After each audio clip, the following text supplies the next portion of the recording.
Adding grain to a vector image in After Effects is something that a lot of people want to do to just add some shading to something like this, but to give it, some dimension and just some texture, really.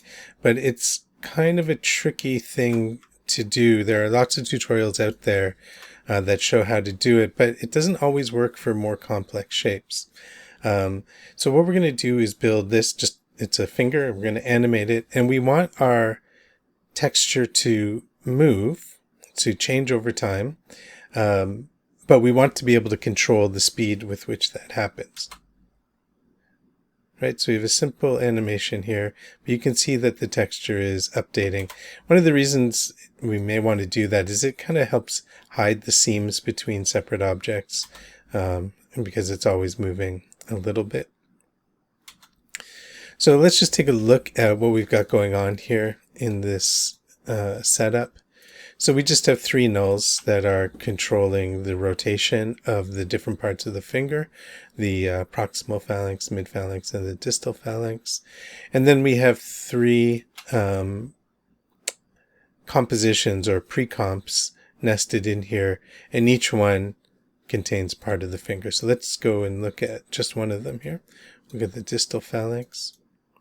So it's pretty simple. It's just two shapes, one the duplicate of the other. So just the darker colored shape down here, and then on top of it we have another shape, so distal noise. So it's just a duplicate, it's scaled up a bit, and then I have an effect of Gaussian blur on here. And why are we getting this noise? Well, the noise is coming from the blend mode between the two. It's set to, oops, let me just move this. It's set to dancing dissolve. If we just set it to dissolve, we can, well, let's just look at it with dancing dissolve so you can see what it looks like. So the first question may be, why is it moving at this rate? And that's because I have this sub pre-comp set to a very low frame rate. I learned this on a post somewhere, so I just wanted to try it out. If we go into the composition settings here, you can see my frame rate is set to 4. If we put it to the normal frame rate, 24, or the one that, at least the frame rate that I'm using, and we play the animation, you can see it moves sort of frenetically, and that may not be the look that you want.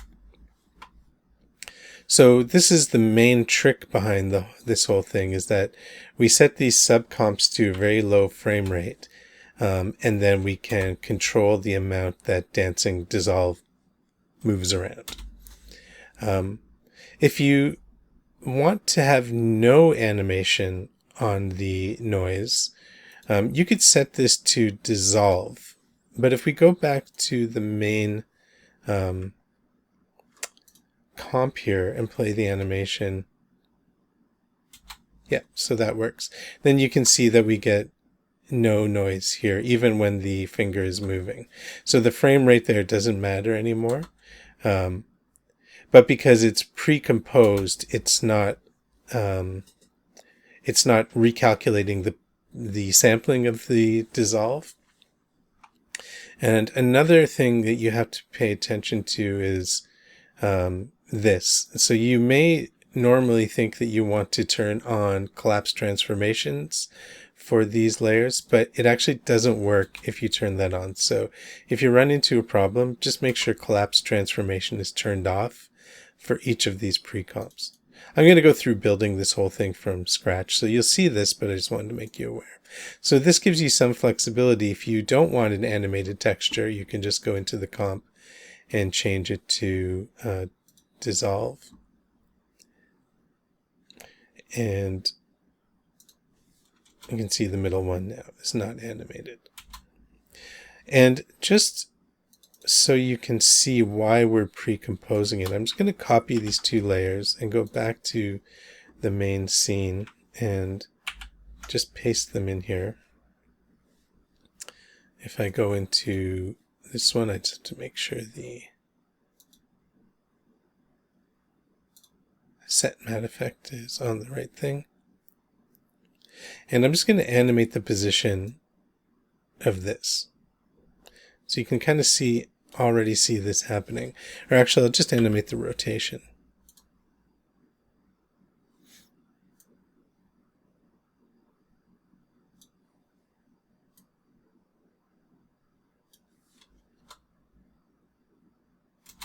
So when this one, we're looking at this one up here, when it's moving, when it's rotating or translating, its position is changing, you'll see that it has to update the noise pattern through the dissolve. This is just set to regular dissolve. So it only updates when it's moving, and then when it's static, it stops moving, which is maybe what you want, but maybe you don't.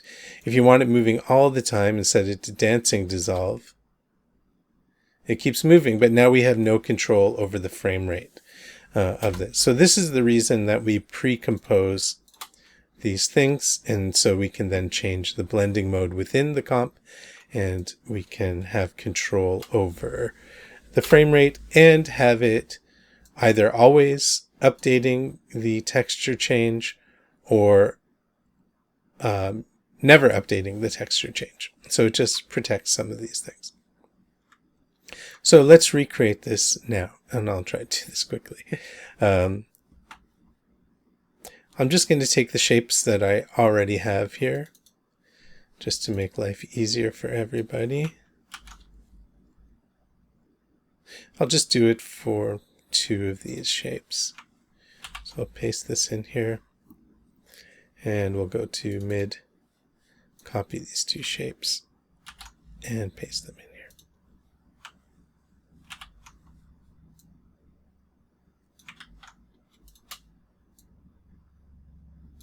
Okay, and let's hide the other ones that we have here already. Okay. Oh, I did something wrong here.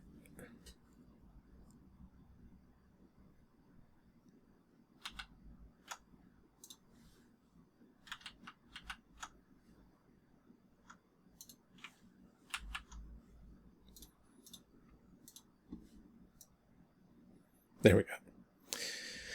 Let's turn these off now. Okay, so if we look at one of these here, let's just get rid of the effects that we have. All I did was create this base shape here, duplicate it, and scale it up a little bit and just offset it, right? So we want this to blur down here to make that noisy shadow, but we also want it to go right to the edge of the underlying object. And you can see they're different colors. One is dark and one is lighter. So of course you can set this however you want. So the upper one, which I'm calling distal noise, I added a Gaussian blur. So, and let's just turn off the blend mode right now. So the Gaussian blur just looks like this.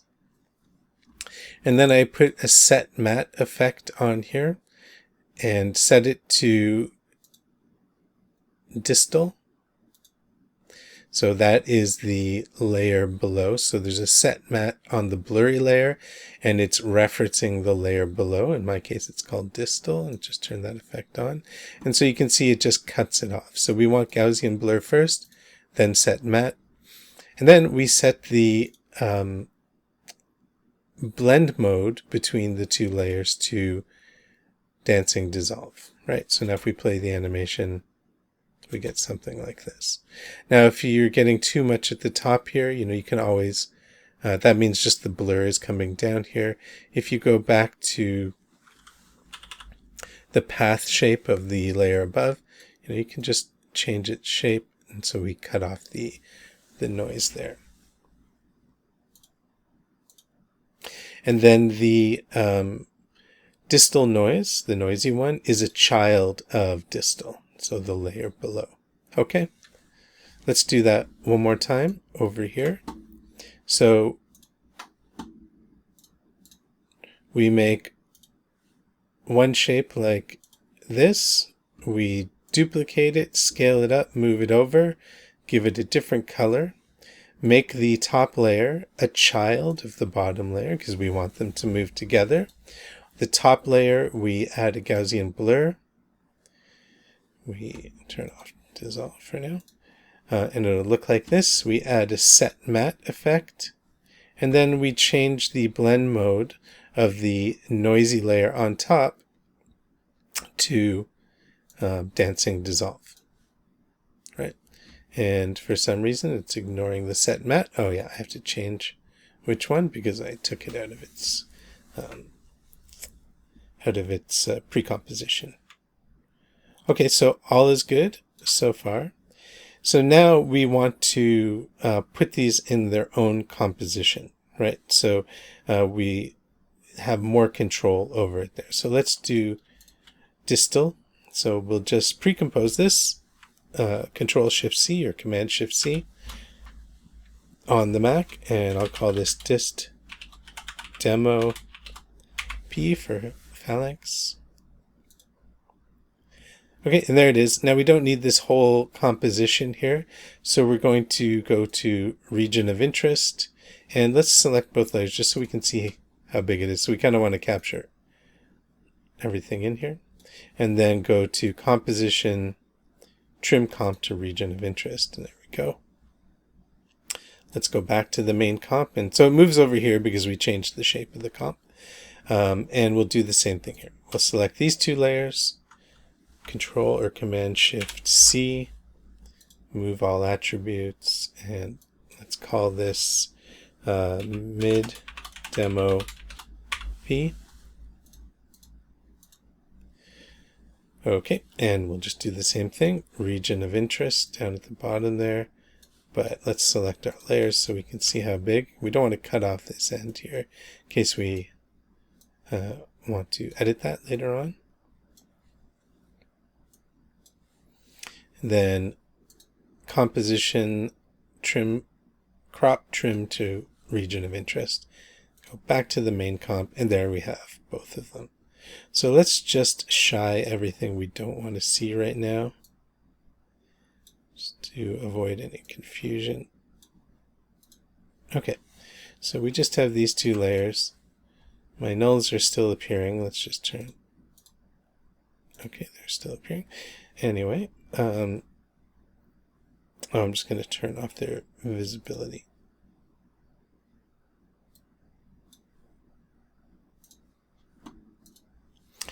Okay, so now we just have the two layers we're dealing with here. So let's grab the mid one and just move it over here and line it up. Okay, so if we play the animation now, they're both moving very quickly. So if we go into each of these, we'll go into the distal composition, go to composition settings, change the frame rate to 4.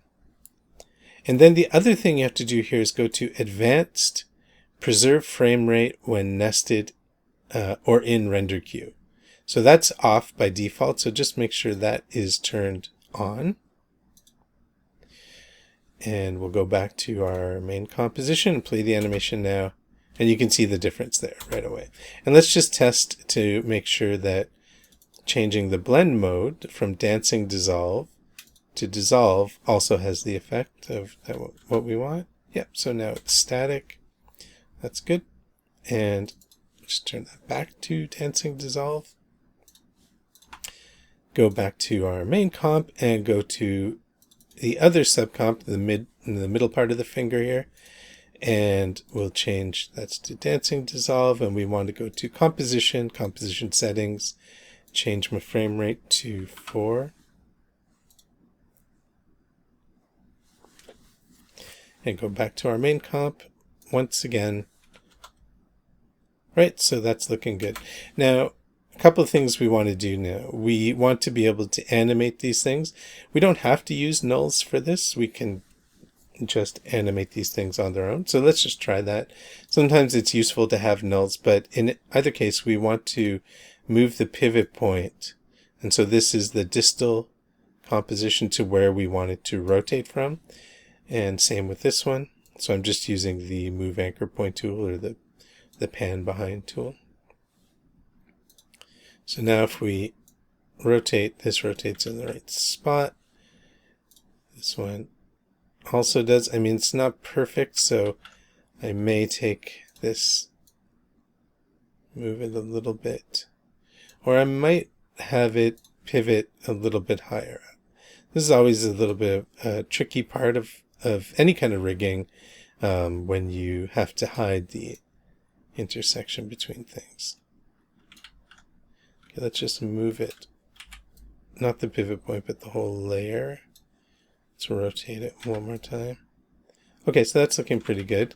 Now, the other thing we can do if we want is actually put a mask around here to hide some of this overlap. We don't have to do this, but if we just select this and go to our shape tool, we can try something like this, then hit F for feather and just feather it a little bit to give us something like that. So now let's check the rotation to see how it works. Right, it kind of falls apart if it goes too far. So let's say we're not going to go more than 22. So you just have to adjust this to work with, however, the needs of your rig. So we're going to make distal a child of mid. And again, you could put nulls here and make each finger part a child of the null and then link the nulls together. Just so it's easier to select and do things like that, but it's not really necessary.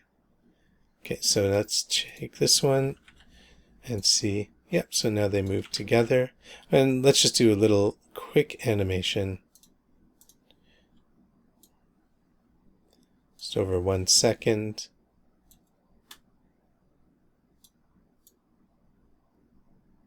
Just make it rotate a bit. This is just a test to see if the texture is behaving properly. Let's easy ease these keys.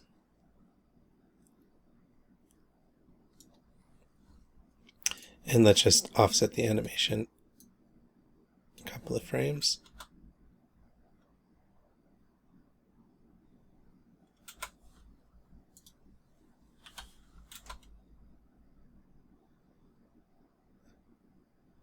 Okay, so that's working the way we want it. So we're almost there. Let's just test to see that it works with regular dissolve too. So I'm just changing it in both the nested comps here. Going back to the main comp. Yep, so now we have it so it doesn't move at all. Now there's no way, as far as I know, to change between those things. Maybe there is. And there's no way really to change much about the quality of the dissolve between the two.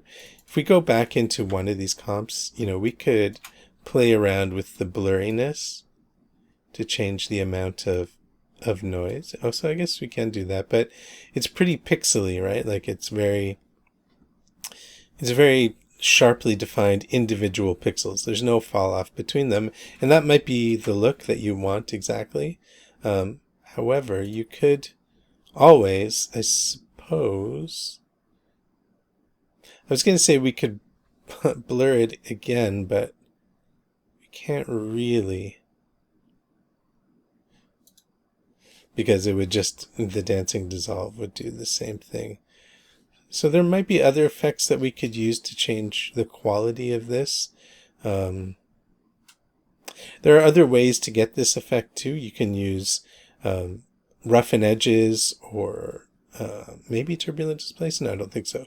Roughen edges here.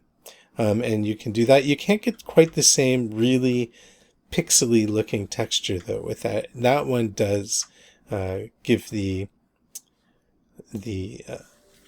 kind of softer effect. So let's just try that, because we can probably just use the exact same setup. If we set this to normal and we take off our Gaussian blur, we keep our set matte, and instead we add a roughen edges. So you see lots of tutorials about doing this. Okay, so we make the border bigger, and we make the scale smaller. right? We don't want it kind of coming in this way, so we just have to make sure set matte comes last. And then we can play around with this. So we can play around with the size of the shape up here. So if we wanted to reach down farther, we can increase the size of the border. Kind of run into this problem here. I guess we're running into the edge of the shape. That's interesting. Which I don't know why that is happening. Probably to do with... It's probably because it looks like this distance between here and here is the same distance as between here and the bottom of the comp. So what if we change the size of the comp? I'm just going to undo all this in a second. So we change the height to 600, let's say. Oh no, we're still having the same issue. Interesting. Just undo that comp change. And let's select this and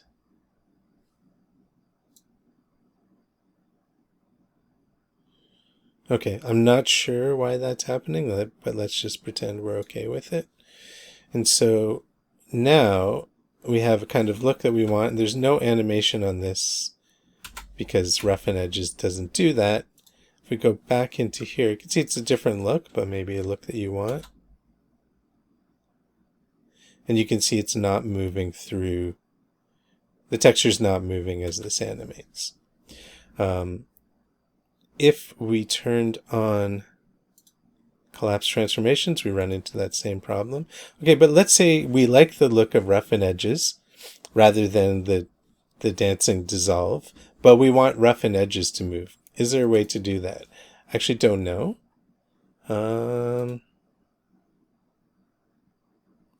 Yeah, I guess we could. Yeah, I think I've seen somebody else do this before. We could just change the seed every few frames. So let's say we said key on random seed at the beginning, and then maybe 1, 2, every second frame.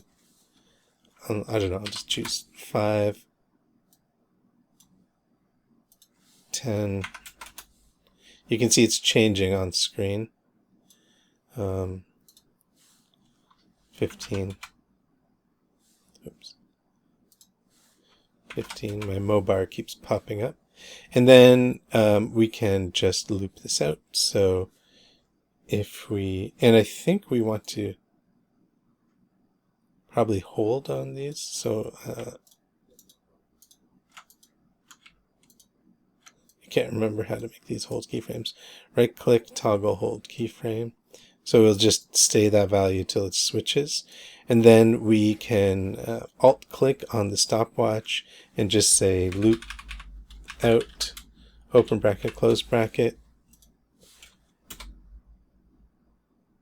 We'll get something like this, so it just repeats.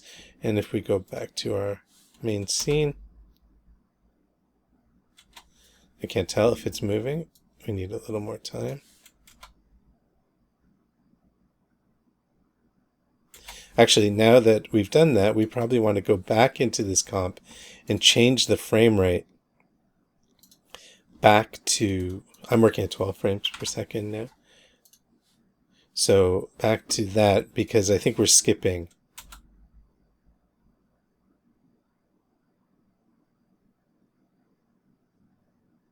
Yeah, so it's working. It doesn't really look great, but if we hit you,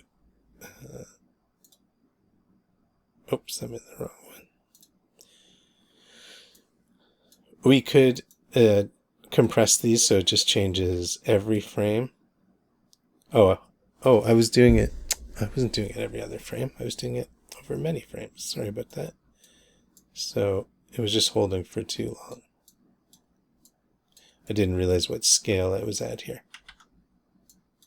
or level of magnification. Okay, so now it's should go a little faster. Yeah, so we can get a similar sort of look with roughen edges with the exact same setup. same objects, nothing changes, just changing the effects around a little bit. So it depends on what look that you want.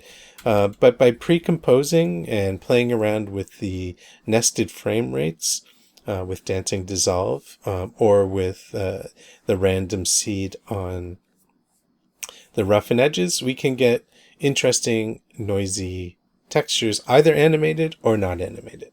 So I hope this is useful. Good luck.